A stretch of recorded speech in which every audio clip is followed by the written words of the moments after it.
Koinotda shunday faktlar borki, eshitsangiz miyangiz xato deb o'ylaydi. Hozir 10 tasini ketma-ket ko'rasiz.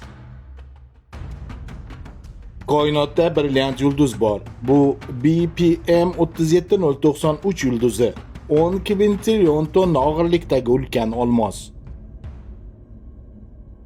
Neytron yulduzining bir choy qoshiq moddasining og'irligi Everest tog'idek. Zichligi shunchalik yuqoriki, bu qoshiq milliard tonna og'irlik bosadi. Koinotda ulkan alkogolli bulut bor. O'qotar yulduz turkumida 500 milliard kilometr hajmdagi spirt buluti topilgan. Venerada kun yildan uzun. Venera shunchalik sekin aylanadiki, uning bir kuni 243 yer kuniga teng. Lekin u yerning yili 225 yer kuni atrofida, ya'ni Venerada kun yildan ham uzun. Bu shunday sayyoraki, u yerda shishadan yomg'ir yog'adi. HD 189-733 da shamol 7000 km/soat tezlikda esib, shisha tomchilarini gorizontal otadi.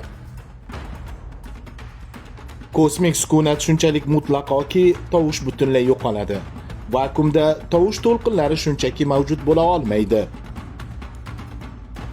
Koinotda qovurilgan go'sht hidi bor. Astronavtlar aytishicha, chiqishdan keyin skafanderlar barbekyuga o'xshab hidlanadi. Kuygan atomlar sabab.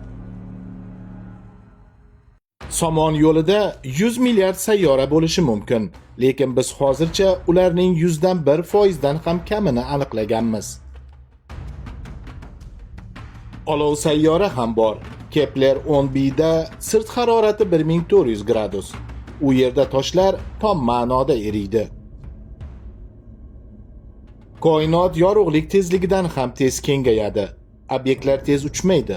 Fazo o'zi cho'zilib boradi. Shu faktlarning manbalari va qisqa izohlari Telegram kanalimizda. Videoni saqlab qo'ying va qaysi fakt sizga eng g'alati tuyulgani raqamini yozing.